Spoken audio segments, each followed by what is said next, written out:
नमस्कार। आज माघ शुक्ल तृतीया शके 1938 महात्मा गांधी पुण्यतिथी सादर करत आहोत ठाणे वार्ता। ठळक घडामोडी। ठाणेकरांना भव्य दिव्य प्रकल्पांची वचन देणारा शिवसेनेचा वचननामा प्रकाशित। व्यापाऱ्यांच्या गटांमध्ये निवडणूक लढवण्यावरून मतभेद आणि निवडणुकीच्या मोसमात फलज्योतिषी सांगणाऱ्या ज्योतिषांना अच्छे दिन। या आणि इतर घडामोडी विस्तृतपणे पण काही क्षणातच आपण श्रीस्थानक वाहिनी आपल्या संगणकावर आणि मोबाईलवरही पाहू शकता। ठाणे वार्ता पहा श्रीस्थानक वाहिनीवर। आता सकाळी 9:15 पासून रात्री 9:15 पर्यंत ठाणे वार्ता, ठाण्यातील पहिलं दृकश्राव्य माध्यम। ठाणे वार्ता आता संकेतस्थळावर देखील ठाणेवार्ता.com वर क्लिक करा आणि ठाण्याच्या घडामोडी जाणून घ्या। ठाण्यातील पहिलं ऑनलाईन माध्यम ठाणेवार्ता.com। श्रीस्थानक वाहिनी, ठाण्याची स्वतःची वाहिनी। ठाण्यातील घडामोडी, कार्यक्रम, वादविवाद, अगदी गाणी, नाटक याचा आनंद घर बसल्या पहा श्रीस्थानक वाहिनी। आपल्या ठाण्याचं हक्काचं व्यासपीठ श्रीस्थानक वाहिनी। ठाणे वार्ता पहा श्रीस्थानक वाहिनीवर। आता सकाळी 9:15 पासून रात्री 9:15 पर्यंत ठाणे वार्ता, ठाण्यातील पहिलं दृकश्राव्य माध्यम। शाहू फुले आंबेडकरांच्या पुरोगामी महाराष्ट्रात राजकीय प्रभूतींकडून प्रतिगामी कृती केली जात आहे। त्यामुळे ऐन निवडणुकीच्या मोसमात फलज्योतिष सांगणाऱ्या ज्योतिषांना अच्छे दिन आले आहेत। अमुक एका नेत्याचं भविष्य आपणच उजळवलं अशी बतावणी करणारे अनेक भोंदू सध्या निवडणुकीच्या मोसमात नेत्यांच्या अवतीभोवती वावरत आहेत। पालिका निवडणुकीसाठी इच्छुक उमेदवार अशा भोंदू ज्योतिषांच्या नादी लागून उधळपट्टी करत असल्याचं दिसत आहे। तेव्हा या उमेदवारांनी असं स्वतःचं भविष्य घडवण्यापेक्षा मतदारांचं भविष्य घडवावं।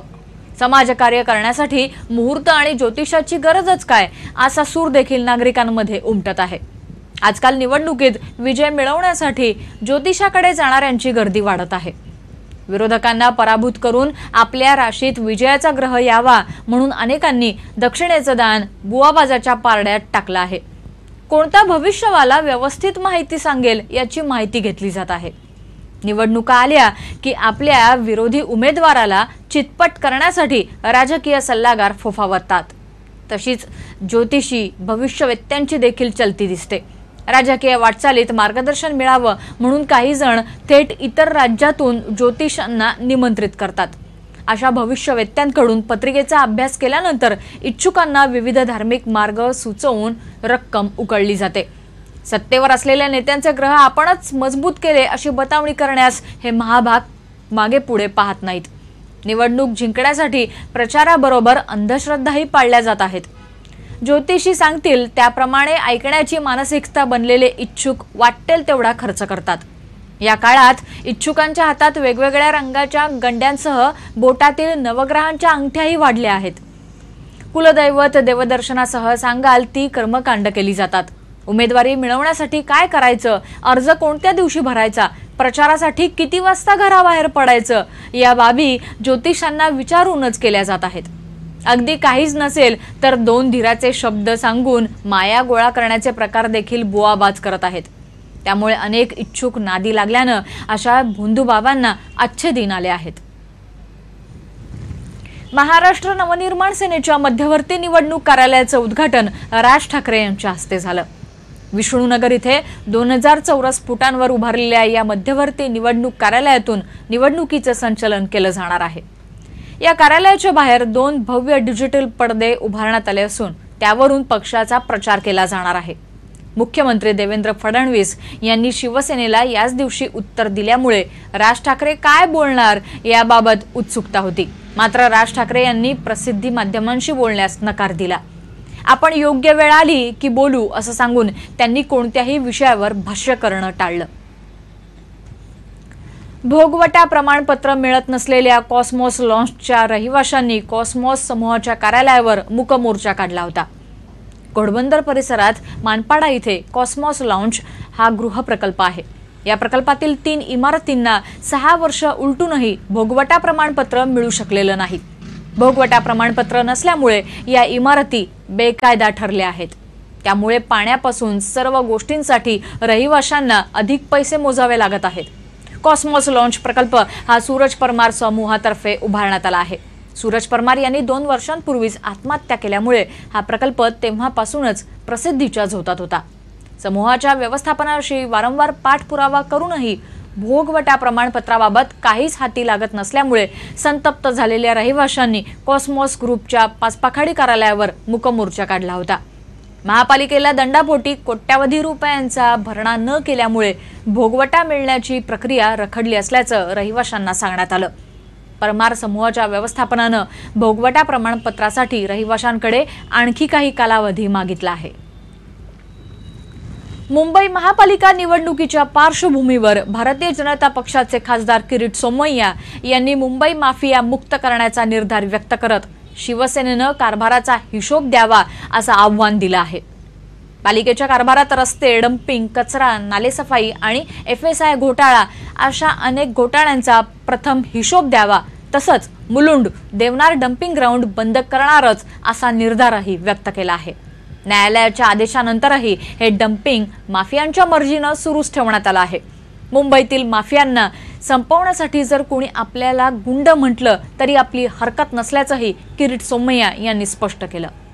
ठाणे वार्ता पहा श्रीस्थानक वाहिनीवर आता सकाळी 9:15 पासून रात्री 9:15 पर्यंत। ठाणे वार्ता, ठाण्यातील पहिलं दृकश्राव्य माध्यम।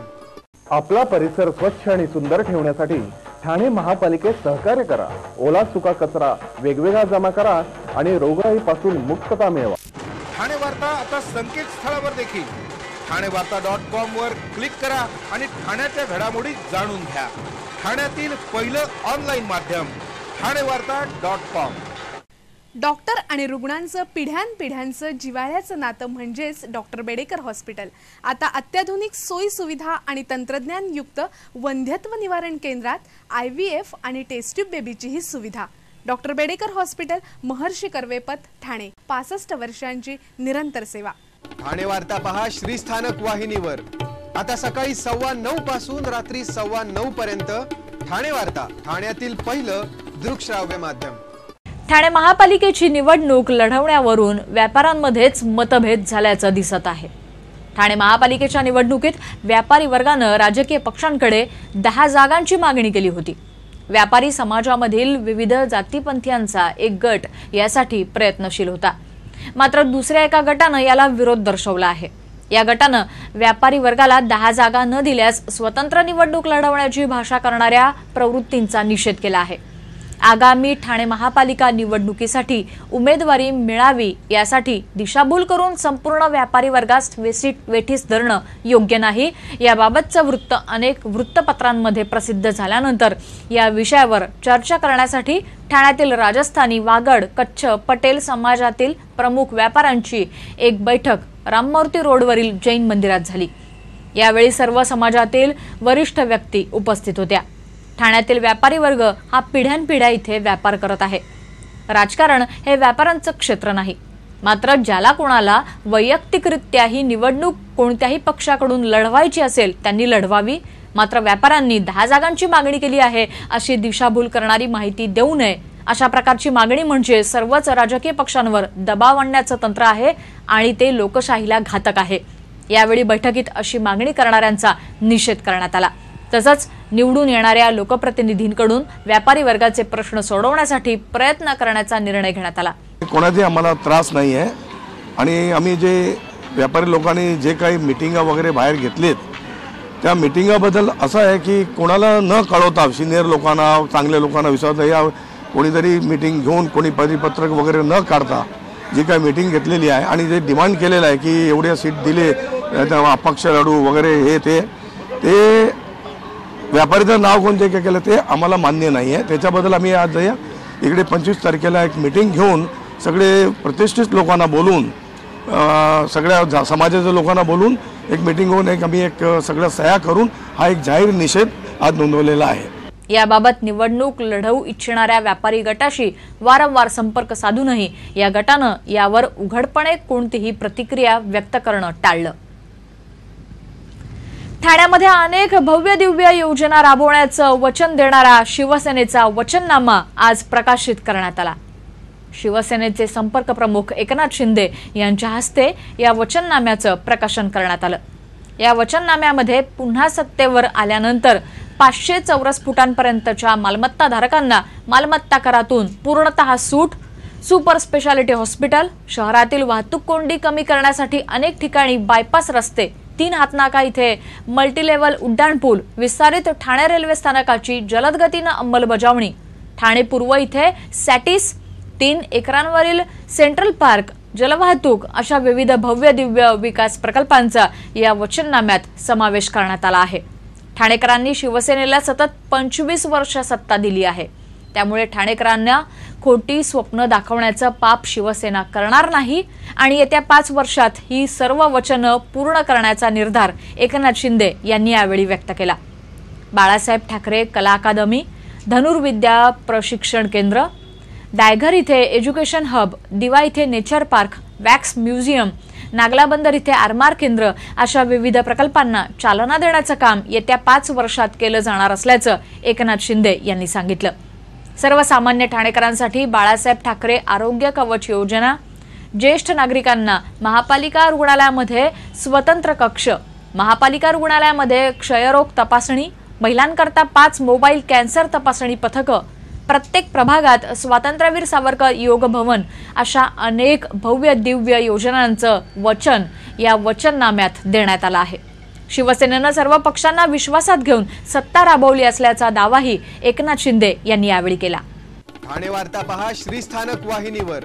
आता सकाळी 9:15 पासून रात्री 9:15 पर्यंत ठाणे वार्ता, ठाण्यातील पहिलं दृकश्राव्य माध्यम.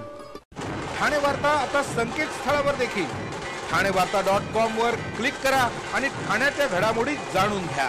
ठाण्यातील पहिलं ऑनलाईन माध्यम ठाणेवार्ता.com. ठाणे वार्ता पहा श्रीस्थानक वाहिनीवर. आता सकाळी 9:15 पासून रात्री 9:15 पर्यंत ठाणे वार्ता, ठाण्यातील पहिलं दृकश्राव्य माध्यम. आपण आपले कार्यक्रम अथवा बातम्या आम्हाला ठाणेवार्ता@gmail.com या आमच्या ईमेलवर कळवू शकता. आपण श्रीस्थानक वाहिनी आपल्या संगणकावर आणि मोबाईलवरही पाहू शकता. ठळक घडामोडी शेवटी पुन्हा एकदा. ठाणेकरांना भव्य दिव्य प्रकल्पांची वचनं देणारा शिवसेनेचा वचननामा प्रकाशित. व्यापाऱ्यांच्या गटांमध्ये निवडणूक लढवण्यावरून मतभेद आणि निवडणुकीच्या मोसमात फलज्योतिषी सांगणाऱ्या ज्योतिषांना अच्छे दिन. या होत्या ठाणे वार्ता. आपली एखादी बातमी पाहायची राहून गेल्यास आपण ठाणेवार्ता.com या आमच्या संकेतस्थळाला अवश्य भेट द्या. तर मग पुन्हा भेटूया पुढील बातमीपत्रात फक्त श्रीस्थानक वाहिनीवर. धन्यवाद.